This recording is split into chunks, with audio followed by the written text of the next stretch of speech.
We're going to be creating an infinitely looping marquee using Webflow interactions powered by GSAP scroll trigger. Cassie, is it really infinite? You can keep an eye on it and let me know if it stops. We'll start with creating the marquee animation and looping it.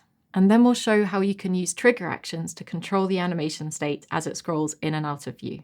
Now, I think animation is pretty magical, but to be honest, 90% of the magic here is in the setup.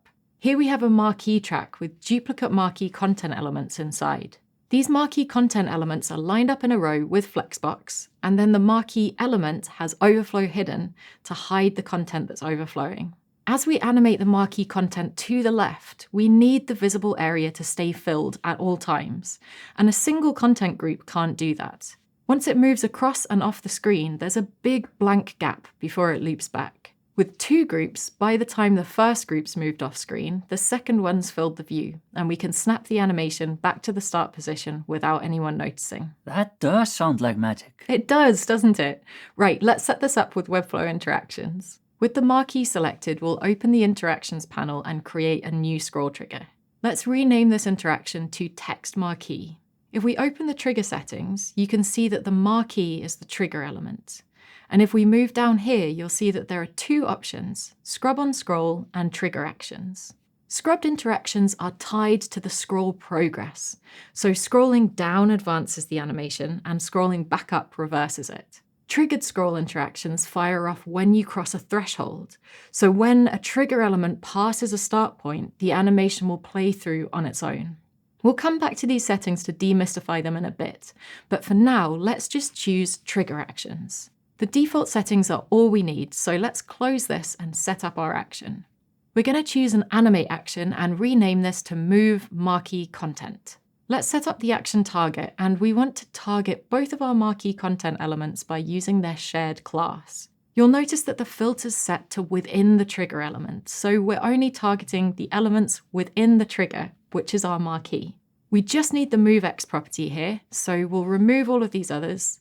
If we animate both of our elements 100% of their width to the right, we'll scrub the timeline at the bottom here, and there's that awkward gap.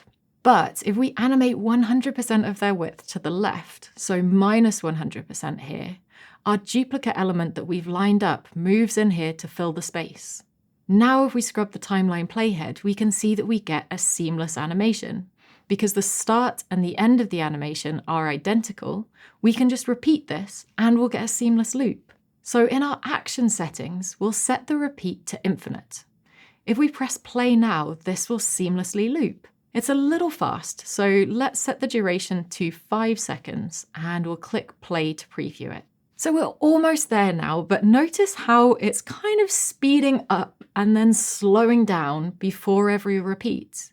This is because we have the default ease of Power 1 out selected, and this is doing what it does best. It's controlling the progress of the animation over time, speeding it up at the start and then easing it out at the end. But this isn't what we want for a marquee. We want a marquee to advance continuously at the same speed, so we'll choose a linear ease. Let's hit play, and that's much better. 5 seconds is still a little bit too fast, so let's go for 15 seconds. Perfect. So that was our marquee animation, but we can take this further with trigger controls. Let's go back out and open up our trigger settings and look at how the start and end positions work. So right now, our animation is playing when the top of the marquee element hits the bottom of the viewport. If we show scroll markers, you can see that the start point is when these little green markers align. This looks exactly how we want, but stick with me. The end position and these other options exist for a reason. For demo purposes, let's move the start and end point a little further into the page. We'll say start when the top of the marquee hits 80% of the way down the viewport and end when the bottom of the marquee hits 20% of the way down the viewport. Now we can see that the scroller's start and end markers have moved further into the canvas. So with our current trigger actions set up, we're just saying play this animation when it comes into view, but nothing else happens when it passes out of our trigger scroll area. When we have an infinitely looping animation, it's good practice to pause the animation when it's out of view so that it's not continuously animating and using up browser resources. Now we can do that with trigger actions. Let's say when the marquee element leaves, So when it passes through the end scroll markers, pause the animation. Now when we scroll past the end, the animation pauses. Perfect. Let's use Enter Back now to choose how it behaves when it comes back into view.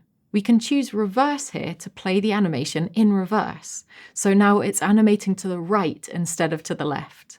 And lastly, we'll set the Leave Back to pause when we leave when scrolling in the other direction. Let's scroll through this marquee slowly and note the changes we made. So as the element enters the scroll area, our animation plays.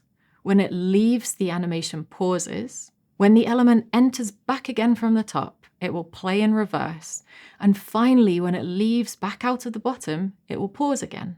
These trigger action controls let you fine-tune how your animation behaves as each of these 4 scroll points is passed. Let's reset our start and end positions back to the default. And now we have a lovely marquee animation that loops infinitely. It looks great, but it's also set up responsibly by pausing when it's out of view to keep your site nice and performant. Grima, is it still looping infinitely for you? No, it's not. Oh, okay, let's look at it again. It's because my laptop died. All right, let's get you a charger.